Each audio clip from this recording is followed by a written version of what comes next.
Hello viewers, welcome in my science modifier channel. Today we discuss about tense. हम लोग आज tense के बारे में डिस्कस करने वाले हैं, जिसका बहुत लोगों को इंतज़ार भी था। तो हम लोग आज टेंस को बहुत ही यूनिक ढंग से डिस्कस करने वाले हैं। टेंस जो है स्टूडेंट पढ़ते पढ़ते परेशान हो जाता है, फिर भी मतलब वो पूरी तरह से ख़त्म नहीं कर पाता है। मतलब ये फील होता ही है स्टूडेंट को कि शायद कहीं ना कहीं 50%, 20%, 30% त्रुटि हमारे पास है, जबकि उसको पढ़ने में साल भर 6 महीने लग गए हैं, फिर भी पूरा का पूरा कंप्लीट नहीं हो पाता है। तो आइए आज के इस वीडियो में हम जल्द से जल्द इसे कवर करने का कोशिश करेंगे, और जब कभी भी आप रिवाइज करने की कोशिश करेंगे तो ये बहुत ही क्विकली आप रिवाइज कर पाओगे, जो कि मतलब आपके लिए जो है मतलब टेंस बूस्टर के रूप में ये वीडियो काम आने वाला है। तो अगर मतलब हम तो प्रयास में रहेंगे कि वीडियो को जल्दी से जल्दी समाप्त किया जा सके, ज़्यादा लंबा ना हो। फिर भी अगर आप लोगों को कोई परेशानी होगी तो आप पॉज करके रिप्ले करके इसे दोबारा देख सकते हैं। तो देर न करते हुए हम वीडियो शुरू करेंगे। अगर आपने चैनल को सब्सक्राइब नहीं किया है तो कर लीजिएगा, अगर कर लिए हैं तो बहुत बहुत धन्यवाद, और बेल आइकन को भी ऑन रखिएगा और लोगों तक इस वीडियो को शेयर करके पहुंचा भी दीजिएगा, ताकि अधिक से अधिक स्टूडेंट्स को इसका लाभ मिल सके। तो हम लोग अब वीडियो को शुरू करते हैं। सबसे पहले हम ये जान लेते हैं कि टेंस कितने प्रकार का होता है। टेंस जो है ये 3 प्रकार का होता है। जिस प्रकार से हम लोग इन तीनों प्रकार के टेंस से रिलेटेड वाक्य को रोज यूज करते हैं, पर हम अगर उस पर गौर नहीं करते हैं तो हमें लगता है कि टेंस कितना होता है, कुछ पता नहीं चलता है। तो थोड़ा सा मैं कॉन्सेप्ट क्लियर कर देना चाहूँगा कि टेंस 3 प्रकार का होता है। वो कौन कौन? एक तो मतलब टेंस का मतलब काल हुआ। काल को 3 भाग में डिवाइड कर दिया गया है अध्ययन के दृष्टिकोण से, जो कि सुविधाजनक हो। तो अध्ययन के दृष्टिकोण से जो है इसको मतलब इजीली समझने के लिए डिवाइड किया गया है 3 पार्ट में। प्रेजेंट, पास्ट, फ्यूचर, मतलब वर्तमान, भूतकाल और भविष्यत काल। वर्तमान काल, भूतकाल, भविष्यत काल।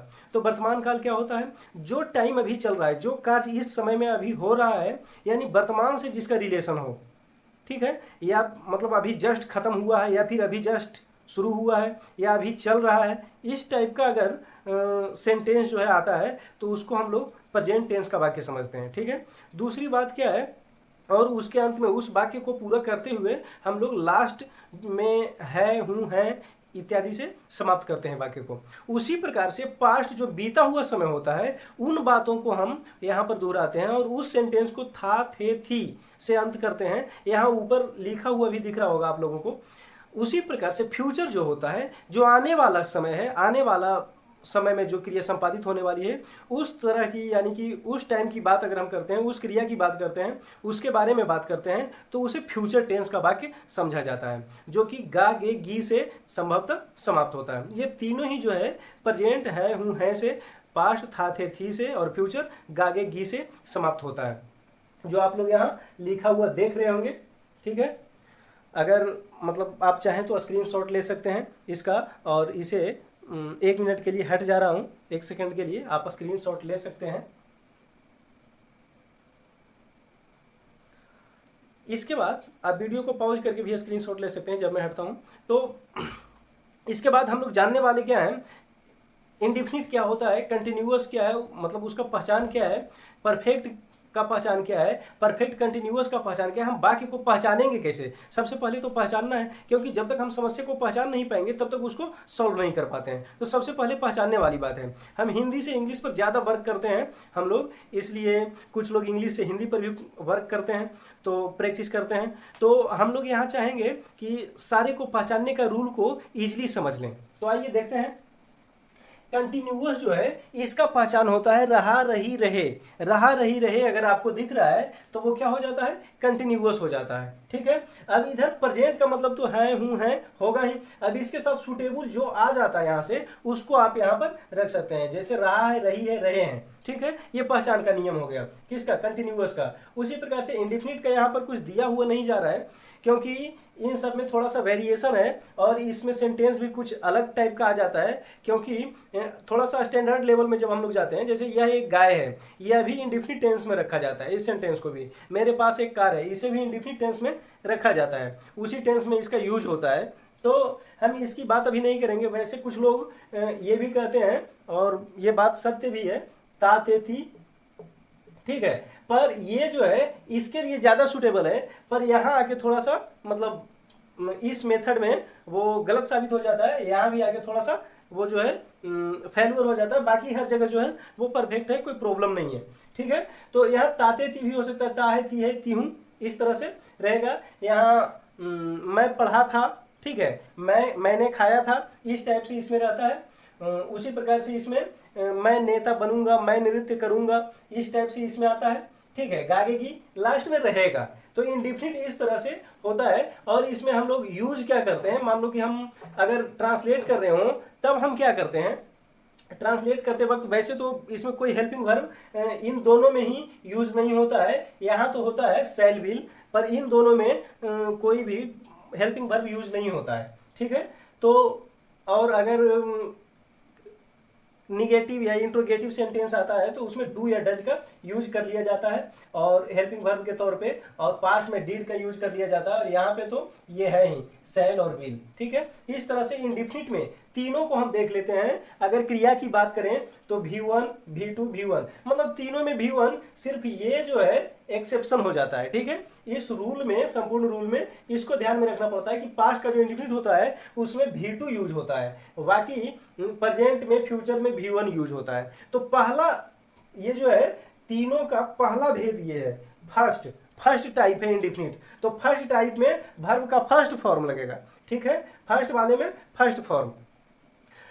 और दूसरा जो है सब में वही बात है, यहाँ पर सिर्फ V2 याद रखना है। बाकी फिर हम इसका स्ट्रक्चर तैयार कर सकते हैं। किसी में भी सबसे पहले सब्जेक्ट आएगा, उसके बाद हेल्पिंग वर्ब को रखने का प्रयास करते हैं। यहाँ हेल्पिंग वर्ब नहीं है तो हेल्पिंग वर्ब नहीं होगा, उसके बाद वर्ब को रखने का प्रयास करते हैं। तो यही मतलब कि तीनों जो है चलता रहता है, subject plus helping verb plus object, ठीक है, सॉरी वर्ब हो जाएगा, सब्जेक्ट हेल्पिंग वर्ब, उसके बाद मेन वर्ब, उसके बाद ऑब्जेक्ट आ जाता है। तो हम लोग यहाँ देखने वाले हैं, ये तो इंडिफिनिट का तीनों खत्म हुआ, उसी के आधार पर हम बना लेते हैं। अब उसी प्रकार से कंटिन्यूअस में रहा, रही, रहे, है से यहाँ सब में है लगा हुआ है, इस लाइन में जो भी है सब में है हूँ है लगा हुआ आपको मिलेगा, ठीक है। यहाँ थाथे थी लगा हुआ मिलेगा, यहाँ गागे की लगा हुआ मिलेगा, ठीक है। तो हम सबसे पहले इसकी बात कर लेते हैं प्रेजेंट की। तो रहा, रही, रहे, कंटिन्यूअस का अगर ले रहे हैं, रहा हूँ, रही है, रहे हैं, इस टाइप का आएगा। इसमें हेल्पिंग वर्ब के तौर पे इज, एम, आर का यूज होता है, जिसके बारे में हम बात कर लेंगे लास्ट में कि इज किसके साथ एम, वाज, वेयर यूज होगा। तो यहाँ पर जो है V4 लग जाता है, पहचान के लिए रहा, रही, रहे, is, am, are, helping verb लगेगा, सब्जेक्ट तो जो है वो रहेगा, जो भी आएगा। उसी प्रकार से पास्ट कंटिन्यूअस की बात करें तो इज, एम, आर की जगह वाज, वेयर यूज होने लगता है हेल्पिंग वर्ब के तौर पे, यहाँ भी V4 ही रहता है। यानी कि सेकेंड टाइप का जो सेकेंड टाइप है प्रेजेंट, पास्ट, फ्यूचर का इंडिफिनिट के बाद, इंडिफिनिट फर्स्ट टाइप हुआ, ये सेकेंड, ये थर्ड, ये फोर्थ, तो सेकेंड में V4 तीनों में लग रहा है, ठीक है। यहाँ भी V4 ही लगेगा, V4, V4, V4, ठीक है। उसी तरह से तीसरा जो है सब में V3, V3, V3, तीसरा टेंस जो है उसमें क्या लग जाएगा, V3, V3, V3 सब में लग जाएगा। या फिर चौथा जो है इसमें भी V4, V4, V4 सब में लग जाता है। आप वीडियो को चाहें तो पॉज करके भी देखिएगा, रिप्ले करके देखिएगा। मैं थोड़ा इसको क्विकली प्रयास कर रहा हूँ बताने का, क्योंकि आप तो जितना बार चाहो वीडियो को रिप्ले करके हमसे बुलवा सकते हैं। तो यहाँ पर हमने देखा कि यहाँ इज, एम, आर की जगह वाज, वेयर का यूज हुआ, रहा था, रही थी, रहे थे, चला, मतलब इसमें है हूँ है, उसकी जगह थाथे थी ले लिया। अब यहाँ गागे की ले लिया है उसी का जगह, फ्यूचर में गागे की, जैसे रहूंगा, रहेंगे, रहोगे, ठीक है, इस तरह से चलता है। अब जो है तीसरा जो होता है परफेक्ट क्या है, परफेक्ट तीसरा टेंस है और इसमें V3 तो लगता ही है। अब चुका है, यहाँ से चुका, चुकी, चुके, अब यहाँ है हूँ है, ठीक है। तो चुका है, चुके हैं, चुकी हूँ, ये लगा हुआ है। या फिर इसका एक और ऑप्शन है, ऐसा भी हो सकता है कि या है, ये है, जैसे मैंने खाया है, ठीक है, वे आए हैं, इस तरह से हम लोग यूज कर सकते हैं सेंटेंस। तो या है, ये है भी आ सकता है। तो उसके लिए हम लोग यहाँ पर हेल्पिंग वर्ब के रूप में अगर इस टाइप का आता है तो परफेक्ट प्रेजेंट, यानी प्रेजेंट परफेक्ट का इसको समझेंगे। तो प्रेजेंट परफेक्ट में होगा क्या कि हैज, हैव लगेगा हेल्पिंग वर्ब के रूप में, और V3 मेन वर्ब के रूप में, सब्जेक्ट तो आगे रहेगा ही, और इसके बाद ऑब्जेक्ट जो है, सब्जेक्ट ऑब्जेक्ट तो आपको बता देगा क्या लिखना है, वो तो आपका सेंटेंस ही बता देगा। यहाँ पर हैज, हैव का जगह कौन लेगा, हैड, ठीक है, इतनी सी बात थी। चुका था, चुके थे। यहाँ भी जैसे या है, ये है, यहाँ या था, ये थी, ये थे, जैसे मैंने खाया था, ठीक है, ये आ जाएगा। उसी प्रकार से यहाँ पर शैल विल के बाद क्या लग जाएगा, शैल विल में हैव लगा देना है। क्या लगाना है, शैल विल में हैव लगा देना है। यहाँ भी शैल विल लग रहा था शुरू से ही, इन सब में हेल्पिंग वर्ब नहीं था, पर यहाँ पर हेल्पिंग वर्ब अफर्मेटिव में भी रहेगा, ठीक है। और यहाँ पर जो है हम लोग अफर्मेटिव, निगेटिव, इन सब की बातें बाद में भी करेंगे। इंट्रोगेटिव यहाँ पर अफर्मेटिव के आधार पर मैं बता रहा हूँ। तो शैल विल के साथ बी लगा दो तो दूसरा टेंस हो जाएगा, शैल विल के साथ हैव लगा दो तो तीसरा आ जाएगा। देख लीजिए रिलेशन, हैव यहाँ भी है, हैड, मतलब एक जैसा टोन जो है क्रिएट हो रहा है, हैव, हैड, ठीक है, शैल है, विल है, और यहाँ भी V3 ही यूज हो रहा है। कोई प्रॉब्लम?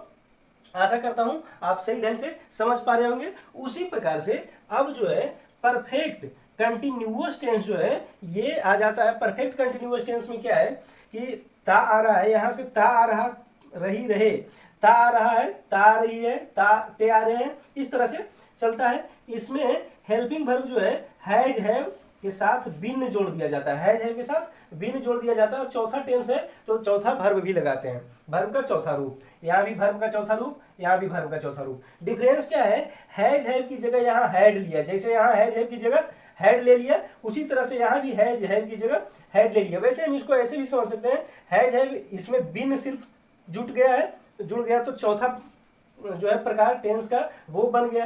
यहाँ भी हैड के साथ सिर्फ बिन में इजाफा हुआ है, यहाँ भी सिर्फ बिन में इजाफा हुआ है, बाकी सारा कुछ वही है, V3 की जगह V4 दिया है। तो हम लोग मतलब अब आमतौर पर बोल सकते हैं, सिंपल वे में ये कह सकते हैं कि पहला टेंस में अगर पहला टेंस है, पहला टाइप है, तीनों में से किसी भी टेंस का पहला टाइप है तो क्या लगाएंगे, V1 लगाएंगे।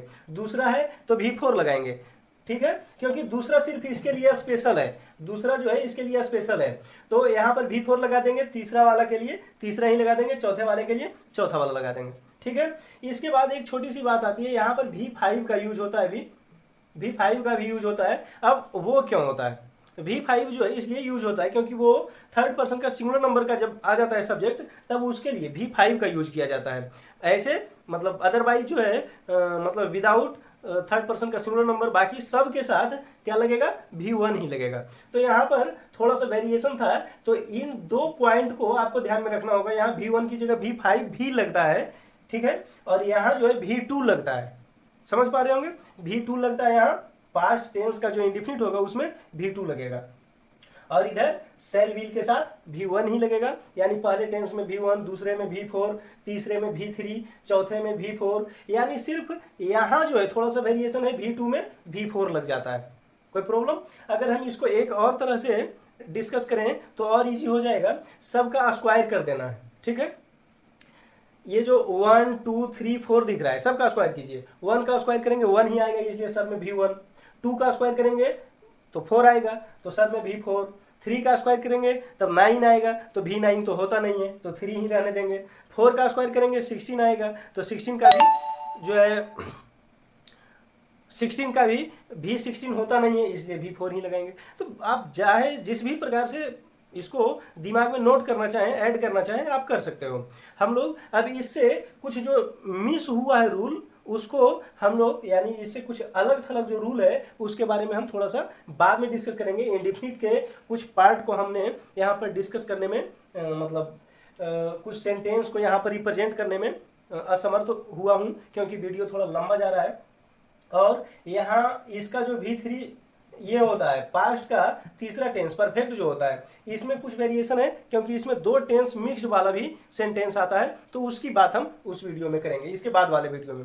हमने अभी यहाँ पर मतलब शॉर्टली पूरे टेंस को देखा, उसका स्ट्रक्चर, पहचान और मतलब कौन सा वर्ब लगेगा, हेल्पिंग वर्ब, इन सारी जानकारियाँ हम लोगों ने प्राप्त की। अब थोड़ी बात और शेष रही है, ईज एमआर में से कौन कहाँ किसके साथ लगता है, इसके बारे में अगर आप 10 से पहले भी ट्रांसलेशन बनाए होंगे तो आप लोगों को पता होगा, बताने की जरूरत नहीं है, वरना फिर भी हम अगले वीडियो में उसे डिस्कस करेंगे।